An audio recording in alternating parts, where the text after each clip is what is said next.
আলহামদুলিল্লাহি রাব্বিল আলামিন ওয়াসসালাতু ওয়াসসালামু আলা সাইয়্যিদিল আমবিয়াই ওয়াল মুরসালিন আম্মা বা'দ ফাআউযু বিল্লাহি মিনাশ শাইতানির রাজীম বিসমিল্লাহির রহমানির রহিম আসসালাতু ওয়াসসালামু আলাইকা ইয়া রাসূলুল্লাহ আসসালাতু ওয়াসসালামু আলাইকা ইয়া হাবিবাল্লাহ আসসালাতু ওয়াসসালামু আলাইকা ইয়া নবিয়াল্লাহ ওয়া আলা আলিকা ওয়া আসহাবিকা ইয়া নূরাল্লাহ।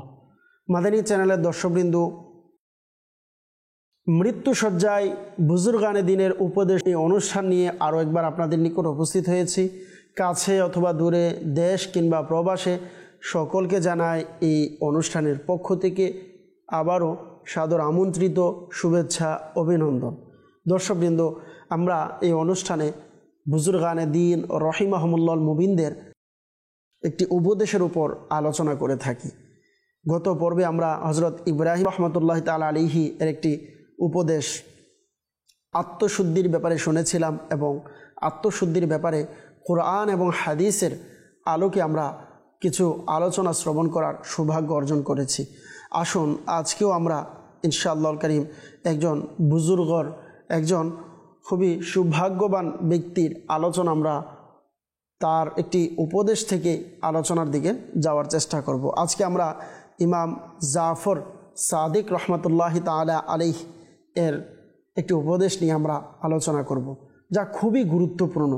আমার আপনার প্রত্যেকের, যারা স্ক্রিনে দেখছেন, যিনি শুনছেন, পুরুষ অথবা মহিলা, ইসলামী ভাই অথবা ইসলামী বোন, ছোট কিংবা বড়, বিশেষ করে যারা সমাজে বিচারক যারা রয়েছেন, যারা সমাজের মধ্যে বিচার করেন, যারা বিভিন্ন দায়িত্বে আছেন, যারা বিভিন্ন সময় বিচার করে থাকেন, আপনাদেরকে বলবো অনুষ্ঠানটি দেখতে থাকুন। আপনাদের জন্য খুবই গুরুত্বপূর্ণ এই আজকের এই অনুষ্ঠানের পর্বটি ইনশাআল্লাহ আল কারীম।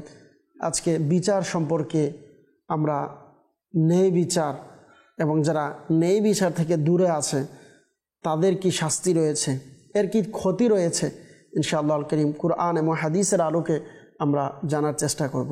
আসুন অনুষ্ঠানে যাওয়ার পূর্বেই একটি হাদিসে মুবারাকা শ্রবণ করি দুরুদে পাকের ব্যাপারে। আমাদের প্রিয় নবী রসুল আরবি নবী করিম রউফুর রহিম সাল্লাল্লাহু তাআলা আলাইহি ওয়াসাল্লামের উপর দুরূদ শরীফ পাঠ করার অসংখ্য অগণিত বরকত, ফজিলত হাদিসে মুবারাকার মধ্যে রয়েছে।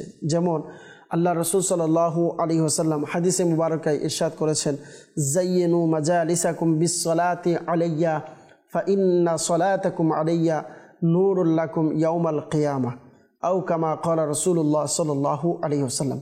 আল্লাহ রসুল সাল্লাল্লাহু আলাইহি ওয়াসাল্লাম হাদিসে মুবারকার মধ্যে ইরশাদ করেন, তোমরা তোমাদের মজলিস সমূহকে আমার উপর দুরূদ শরীফ পাঠ করে সুসজ্জিত করে নাও।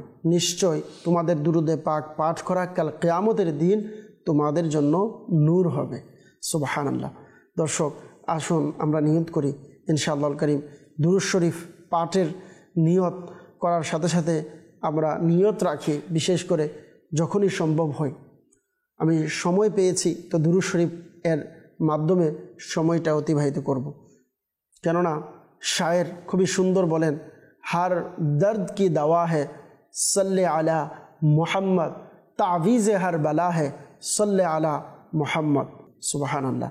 যদি দুনিয়ার পেরেশানি, দুঃখ, পেরেশানি, কষ্ট, ডিপ্রেশন আমাকে ঘিরে ফেলেছে, তখন যেন আমি আপনি দুরূদ শরীফ পাঠ করি। গার হাজিরি কি তামান্না হে তো দুরুদ পড়ো।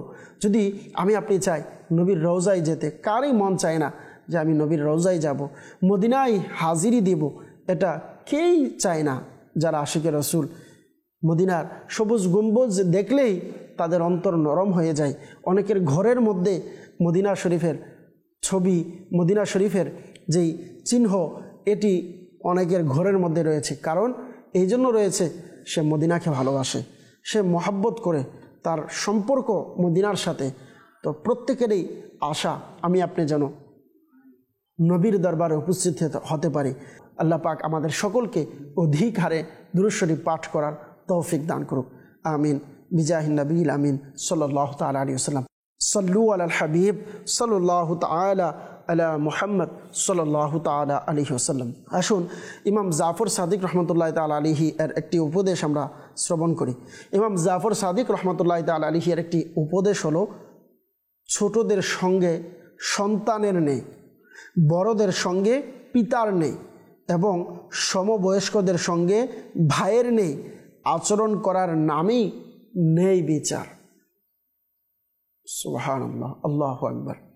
আমাদের সমাজে ছোট যারা আছে, দর্শক যারা দেখছেন, শিক্ষক যারা আছেন, আপনার ছাত্র রয়েছে, বড় যারা আছেন, আপনার ছোট ভাই অথবা আপনার এলাকার ছোট ভাই, আপনার সামনে কোনো ছোট ব্যক্তি আছে, তো যদি তার সাথে আপনি সন্তানের ন্যায় আচরণ করেন, এর সাথে সাথে যে ব্যক্তি তার বড়দের সঙ্গে পিতার ন্যায়, যে আমার বড় আছে তাকে সম্মান করা, ইজ্জত করা। আজকে আমরা রাস্তাঘাটে যদি দেখি, মানুষ রাস্তাঘাটে গেলে একসময় যারা মুরব্বী ছিল তারা যখন রাস্তা দিয়ে যেত, মানুষ যারা ছোট ছিল, যুবক ভাইয়েরা দেখলে ভয় পেয়ে যেতেন বা নিজের সম্মানার্থে তারা নিজেদের কথাবার্তা বন্ধ করে দাঁড়িয়ে যেতেন। তো এই যে একটি সুন্দর পদ্ধতি আস্তে আস্তে আমাদের সমাজ থেকে বিলুপ্ত হয়ে যাচ্ছে। কিন্তু আমি বর্তমান জেনারেশন যারা আছেন, যুবক ভাইয়েরা যারা আছেন, আমার মতন যারা যুবক আছেন, আপনাকেও বলবো, আপনি বড়দেরকে দেখলে আসলে কতটুকু সম্মান করি। আর এর সাথে সাথে সমবয়স্ক যারা আছে তাদের সাথে ভাইয়ের নেই আচরণ করার নামই হচ্ছে ন্যায় বিচার। তো আমাদের উচিত আসলেই প্রত্যেকের সাথে সৎ আচরণ করা। প্রত্যেক এর সাথে আমাদের সমাজের একটা ভাইরাস, এক কথা আমরা বলতে পারি, আমরা মহিলাদের ক্ষেত্রে যদি হয় তখন আমরা তাকে বলি সে আমার বোনের মতো, অথবা বলে থাকি সে আমার ঘরের বোনের মতো, সে আমার ঘরের মানুষের মতো। কিন্তু মনে রাখবেন, মহিলার ক্ষেত্রে কেন এই জিনিসটা আমার আসবে, এই জিনিসটা পুরুষের ক্ষেত্রে আমার আসে না কেন? যে সে আমার ছোট ভাইয়ের মতো, সে আমার বড় ভাইয়ের মতো, সে আমার পিতার মতো, সে আমার বাবার মতো, সে আমার সন্তানের মতো। এই জিনিসটা খুবই কম আসে, কারণ নফস আমাকে আপনাকে ধোঁকা দেয় এই ব্যাপারে। মহিলার ক্ষেত্রে আমাদের অন্তর খুব দ্রুত দাবিত হয়, যে মহিলা দেখলে বলা যায় সে আমার বোনের মতো, বলে ফেলি আমার মায়ের মতো, বিভিন্নভাবে আমরা আচরণ করে থাকি। তো কিসের কারণে আমি তাকে বানাচ্ছি, এটা আমার অন্তরকে জিজ্ঞেস করা উচিত। আল্লাহ পাক আমাদেরকে সঠিক বুঝে দান করুক। সাল্লু আলাল হাবিব সাল্লাল্লাহু তাআলা আলা মুহাম্মদ সাল্লাল্লাহু তাআলা আলাইহি সাল্লাম।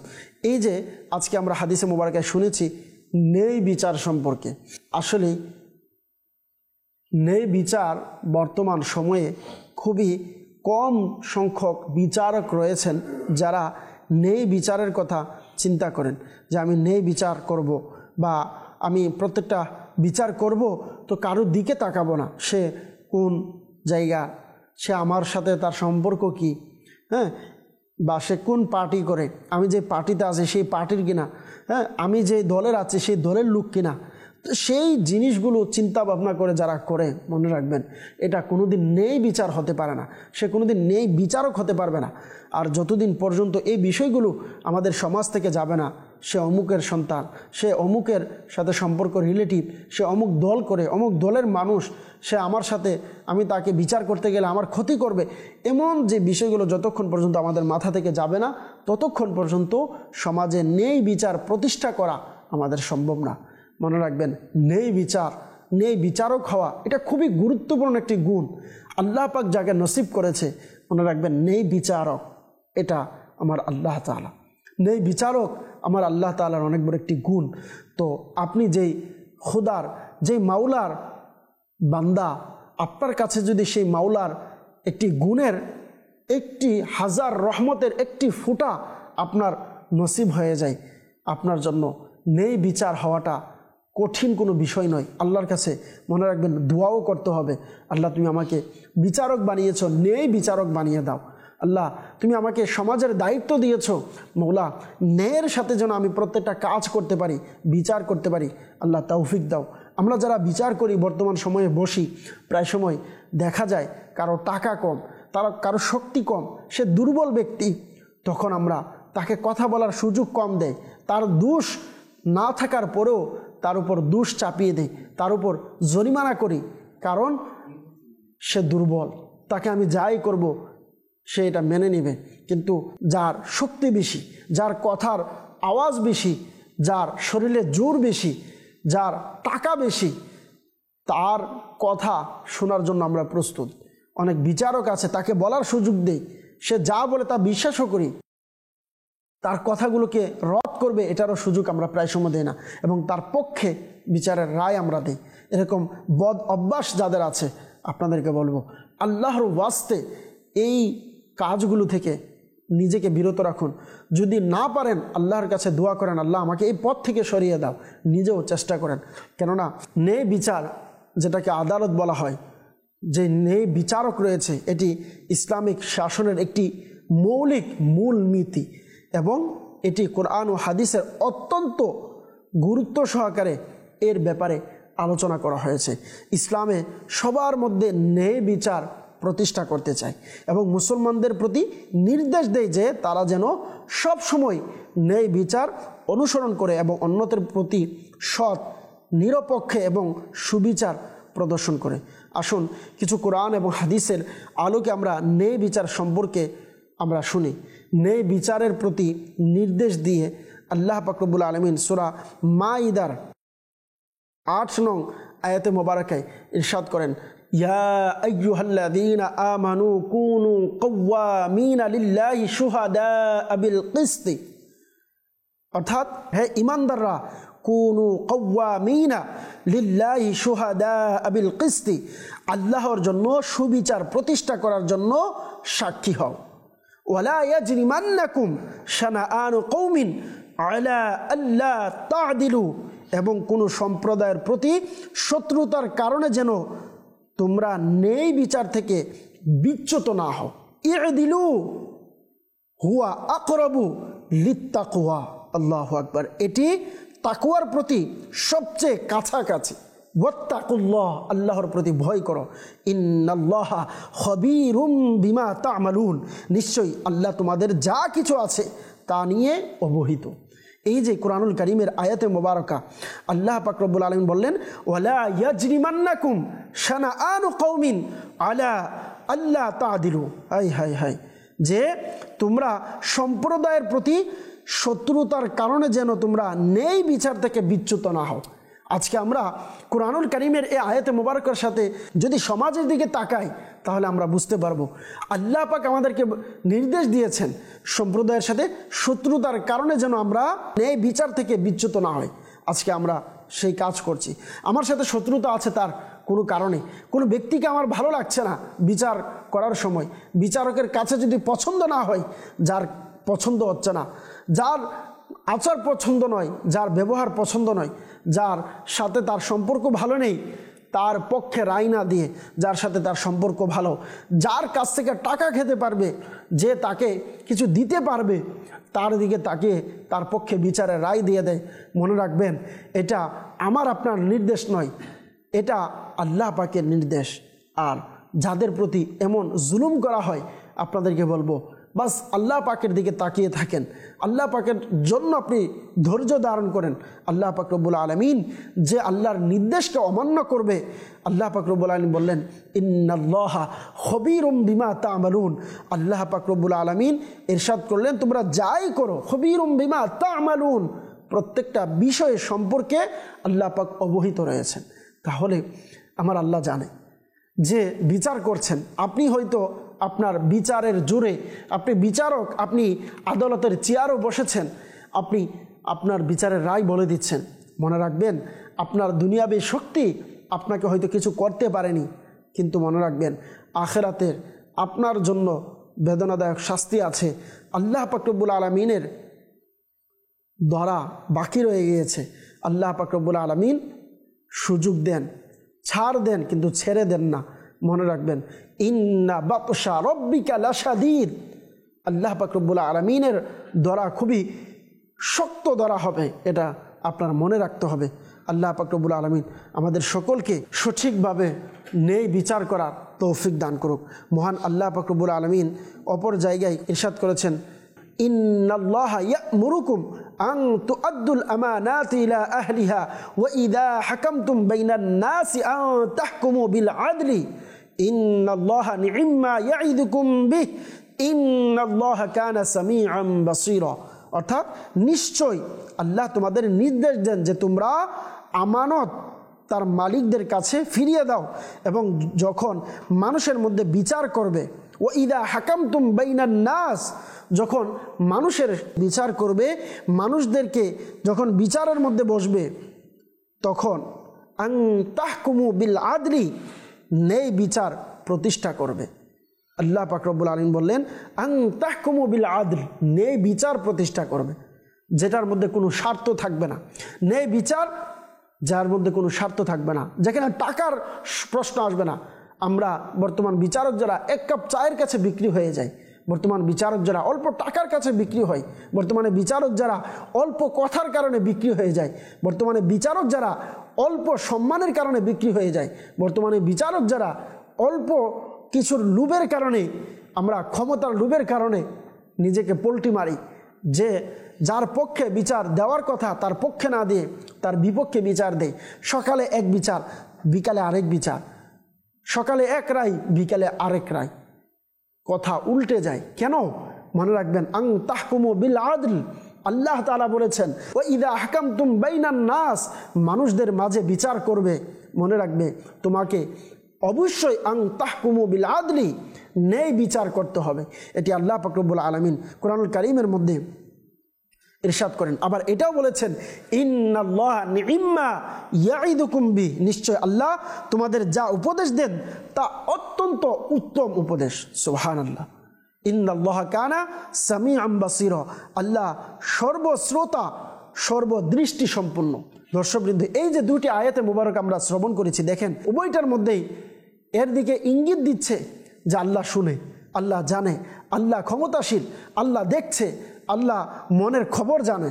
এটি বিচারের সাথে সম্পর্ক রেখে এমন আয়াতের মধ্যে এই কথাগুলো বলার মানের উদ্দেশ্য হচ্ছে আমাকে বিচার করার সময় এটা আমার অন্তরে থাকতে হবে যে অবশ্যই আর কেউ আমাকে দেখুক না দেখুক, আর কেউ আমার মনের অবস্থা জানুক বা না জানুক, আমার আল্লাহ আমার অবস্থা জানে, আমার মাওলা আমার অবস্থা জানে, আমার বিচার করবে। আল্লাহ পাক রব্বুল আলামিন আমাকে হুকুম দিয়েছেন আমি যেন ন্যায় বিচার করি। আল্লাহ পাক আমাদের সকলকে ন্যায় বিচার করার তৌফিক দান করুক। হাদিসে পাকের মধ্যে ন্যায় বিচারের প্রতি নির্দেশ দিতে গিয়ে আল্লাহ রাসূল সাল্লাল্লাহু আলাইহি সাল্লাম সহিহ বুখারীর 568 নং হাদিসে মুবারকে ইরশাদ করেন, আল্লাহ রাসূল সাল্লাল্লাহু আলাইহি সাল্লাম বলেন ইন্না আবা বকরিন রাদিয়াল্লাহু তাআলা আনহু সামিআ রাসূলুল্লাহি সাল্লাল্লাহু আলাইহি সাল্লাম ইয়াকুলু ইন্নামা বুইসতু লিউতাম্মিমা মাকারিমাল আখলাক। আল্লাহ রাসূল সাল্লাল্লাহু তাআলা আলাইহি সাল্লাম এর হাদিসে মুবারকা বলেন যে নবী করিম সাল্লাল্লাহু আলাইহি সাল্লাম বলেছেন আমি শুধু সৎ চরিত্র প্রতিষ্ঠা করতে প্রেরিত হয়েছি। আল্লাহু আকবার। সৎ চরিত্র প্রতিষ্ঠা করার জন্য আমার নবী দুনিয়াতে এসেছে। যে নবীর উম্মত আপনি, সেই নবীর উম্মত হয়ে কার পক্ষে দেওয়ার কথা আপনি কার পক্ষে আপনি রায় দিচ্ছেন, এটা আপনার মনে রাখতে হবে। আমার নবী যে কারণে এসেছে আপনি সেই কারণকে ভঙ্গ করছেন, এটা আপনাকে আল্লাহর কাছে যেভাবে জবাবদিহিতা করতে হবে আমার নবীও আপনাকে কিন্তু ছাড়বে না, মনে রাখবেন। মাদানী চ্যানেলের দর্শকবৃন্দ, বিচারের পক্ষপাতিত্বের নিষেধাজ্ঞা দিয়ে আল্লাহ রাসূল সাল্লাল্লাহু আলাইহি সাল্লাম ইরশাদ করেছেন হাদিসে মুবারকায় সহিহ মুসলিম শরীফের 2578 নং হাদিসে মুবারকা আল্লাহ রাসূল সাল্লাল্লাহু আলাইহি সাল্লাম বলেছেন ইত্তাকুয যুলমা ফা ইন্নায যুলমা যুলুমাতুন ইয়াউমাল কিয়ামাহ। আল্লাহু আকবার। প্রিয় ইসলামী ভাইরা, হাদিসে পাকের মধ্যে আল্লাহ রাসূল বলেন অবিচার থেকে বাঁচো, কারণ অবিচার কিয়ামতের দিন অন্ধকার হবে। আল্লাহু আকবার। যারা অবিচার করবে, যারা মানুষের উপর জুলুম করবে, অত্যাচার করবে, যারা বিচারের নামে সুদ খাবে, যারা বিচারের নামে ঘুষ খাবে, যারা বিচারের নামে নিজেকে নিজের জায়গাকে নিজের চেয়ারকে ওজন করার জন্য নিজের জায়গাকে বড় করার জন্য পক্ষে না দিয়ে বিপক্ষে যারা বিচার করবে তাদের ব্যাপারে আল্লাহ রাসূল বললেন যে মনে রাখবেন ও বিচার কিয়ামতের দিন অন্ধকার হবে। আল্লাহ তাআলা আমাদেরকে এর থেকে বাঁচার তৌফিক দান করুক। ন্যায় বিচারের সত্যতার ব্যাপারে আল্লাহ রাসূল সাল্লাল্লাহু আলাইহি ওয়াসাল্লাম হাদিসে মুবারকা সহিহ বুখারীর 2587 নং হাদিসে মুবারকায় আল্লাহ রাসূল ইরশাদ করেন ইদিলু ফি বাইনি আওলাদিকুম ফিত তাহবিব, তোমরা তোমাদের সন্তানদের মধ্যে ভালোবাসার ক্ষেত্রে ন্যায় বিচার করো। এই হাদিসে মুবারকার মধ্যে যে সকল মা বাবারা 3 সন্তান 4 সন্তান যে সন্তান টাকা বেশি উপার্জন করবে, যার ব্রেন ভালো, যার ক্ষমতা ভালো, যার টাকা বেশি, যার সমস্ত কিছু দুনিয়াবীর দিক থেকে ভালো কিছু আছে, তার দিকে এক নজর। আর যে টাকা দিতে পারে না, যে ভালো কথা শুনে না, হয়তো যে মা বাবার যেই অন্যায়ের কাজের কথা বললে যে সন্তান শুনবে না, তার দিকে অন্যরকম দেখেন, তাদের ব্যাপারে আমার নবীজির এই হাদিস মুবারকা যথেষ্ট, যে সন্তানদের ক্ষেত্রে ভালোবাসার ক্ষেত্রে নিয়ে বিচার করতে হবে। অনেক মা বাবা আছে যারা দর্শকবৃন্দ আপনাদের মধ্যেও, যে অনেক মা বাবা সে তার সন্তান নিজে বলবে আমার বড় ভাইকে আমার বাবা বেশি ভালোবাসে, আমার ছোট ভাইকে আমার বাবা বেশি ভালোবাসে, আমার ওই বোনকে আমার বাবা বেশি ভালোবাসে, আমার বড় বোনকে আমার বাবা বেশি ভালোবাসে। এই কথা আপনার সন্তান বলার আজকের যে কারণ, এটা হচ্ছে আপনার ভালোবাসা। আপনি আপনার সন্তানদেরকে হক দেওয়ার ক্ষেত্রে ন্যায় বিচার করেননি, আপনি আপনার সন্তানদেরকে ভালোবাসা দেওয়ার ক্ষেত্রে ন্যায় বিচার করেননি। মনে রাখবেন, আমার রসুল হাদিসে মুবারকায় বলেছে, তো আমি আপনি যদি এটার উপর আমল করতে না পারি, তাহলে আমার দুনিয়াও বরবাদ, আখিরাতও বরবাদ হবে। আল্লাহ তাআলা আমাদের সকলকে ন্যায় বিচার প্রতিষ্ঠা করার, নিজের ঘরে, নিজের সন্তানদের সাথে, নিজের আওলাদদের সাথে, নিজের পরিবারের সাথে, নিজের সমাজের সাথে, নিজের এলাকার সাথে ন্যায় বিচার করার তৌফিক দান করুক। আমিন। বিজাহিন নবীল আমিন সাল্লাল্লাহু তাআলা আলাইহি ওয়াসাল্লাম। প্রিয় দর্শকবৃন্দ, আজকে আমরা ন্যায় বিচার সম্পর্কে জানার সৌভাগ্য অর্জন করেছি। আমরা আল্লাহ পাকের নিকট দোয়া করি, আল্লাহ পাক যেন আমাদের সকলকে ন্যায় বিচার প্রতিষ্ঠা করার তৌফিক দান করে। সমাজের মধ্যে যারা এই দায়িত্বের মধ্যে রয়েছে, প্রত্যেকটা বিচারককে ন্যায় শাসক হিসাবে আল্লাহ তাআলা যেন কবুল করে। আর যারা ন্যায় শাসক হতে পারবে না, তাদেরকে যেন আমাদের সমাজের থেকে বিলুপ্ত করে দেয়। ন্যায় শাসক আল্লাহ আমাদের সমাজের মধ্যে যেন আল্লাহ তাআলা গায়েব থেকে মদদ দিয়ে ব্যবস্থা করে দেয়। আল্লাহ পাকের নিকট আমরা দোয়া করি। এই প্রত্যাশা নিয়ে আজকের অনুষ্ঠান এখান থেকে বিদায় নেব। সকলেই ভালো থাকুন, সুস্থ থাকুন। আগামী পর্বে আবারও দেখা হবে ইনশাআল্লাহুল কারীম, অন্য বিষয় নিয়ে, অন্য আলোচনা নিয়ে। এ পর্যন্ত সকলেই ভালো থাকুন, সুস্থ থাকুন। মাদানী চ্যানেল দেখতে থাকুন। সল্লু আলাল হাবিব সাল্লাল্লাহু তাআলা আলা মুহাম্মদ সাল্লাল্লাহু তাআলা আলাইহি ওয়াসাল্লাম।